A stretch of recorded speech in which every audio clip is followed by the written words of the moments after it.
Labdien tiem, kas mani redz un klausās. Vai jums ir piesūkusies kādreiz ēce, vai esat bijuši panikā par to? Un kā jūs tad rīkojaties? Paši velkat ārā, kādam citam prasat? Es, piemēram, vienmēr izmantoju, man ir saspiednis, ar ko es tā kā paņemu ērci, un tad viņu tā griežu, un viņa iznāk labi ārā. Var arī mēģināt ar pinceti, un arī, protams, aptiekā ir nopērkam speciāli tādi rīciņi, ar ko viņu dabūt ārā, jo ļoti svarīgi, lai ēce iznāktu ar visu galvu, lai nepaliktu tā tad iekšā ādā šī galva. Bet ne par to šodien ir runa tik daudz, kā par to nesen man arī, lai vai kā es pārbaudu pēc dārza, pēc būšanas kaut kur dabā, krūmos, zālē, vai nav kaut kur kāda ēce, bet šoreiz 2 dienas pēc tam pēkšņi jūtu, ka man kaut kur, nu, parādīšu tā kā vairāk, šeit zem lāpstiņas knapi var tur aizsniegt tādā veidā, paskatos niez un kniešu un paskatos, tiešām tur ir piesūkusies ēce.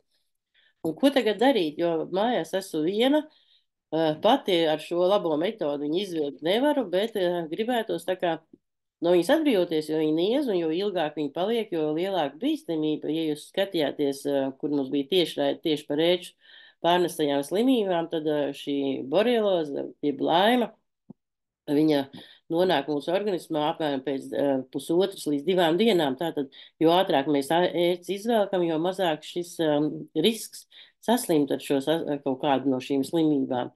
Iet pie ārsta, nu, arī kaut kā, nu, nezinu, ja ne naudas, tad laika ziņā tas tomēr aizņem laiku un īsti nepatīk man.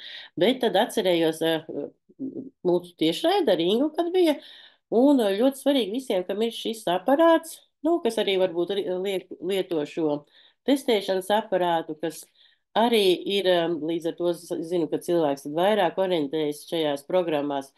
Un, ja jums ir šāds aparāts, gribu izstāstīt, kā var rīkoties. Jo šajā tiešraidē ar Ingu arī viņa izstāstīja, ko viņa darījusi, kad dēlam ir iesūkusies ēce un kā tā tad viegli šo ēci dabūjas ārā. Domāju, nu, man nekas, tas neko nemaksā, ne laiku, ne naudu, un tiešām varu šīs programmas uzlikt un pamēģināt. Tātad uzlikt programmā šo ērču encefalītu.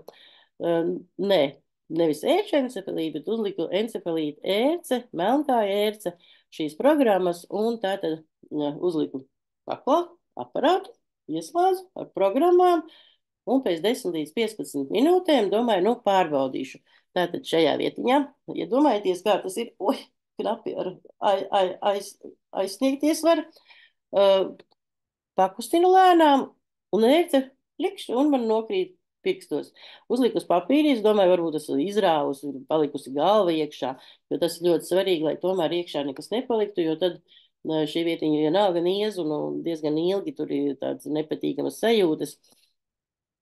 Uzliku uz papīrīšu un skatos, jā, ērce ir gan galva, gan kājiņas, un tātad ērce pati ir iznākusi ārā. Viņai nepatīk tātad šīs frekvences, un viņa no tām grib izvairīties, un tāpēc arī nāk ārā. Nu, tāpēc iesaku sevišķi, ja jums ir šie aparāti, nu, izmantojiet, ja viņi ir, ja jums vai bērniem vai kādam paziņam iesūtas ēts, arī suņiem, ja ir piesūkušās ēts, uzliekat šo te aparātu pēc 10-15 minūtēm, varat sunu izķemmēt vai tāpat nu, pārbaudīt, un šīs ētas nokritīs tāpat nos, nebūs jāvelk un nebūs jābaidās, ka paliek iekšā galva, jo kaut arī ir dažādi instrumenti, nu, vienalga tas tā var notikt. Ja tas jums noderēs, būšu ļoti priecīga. Varat arī man rakstīt un vaicāt, ja gribat kaut ko vairāk uzzināt, vai par aparātiem, vai arī tieši par šīm programmām, ko likt pie ērcēm. Pagaidām tas ir viss.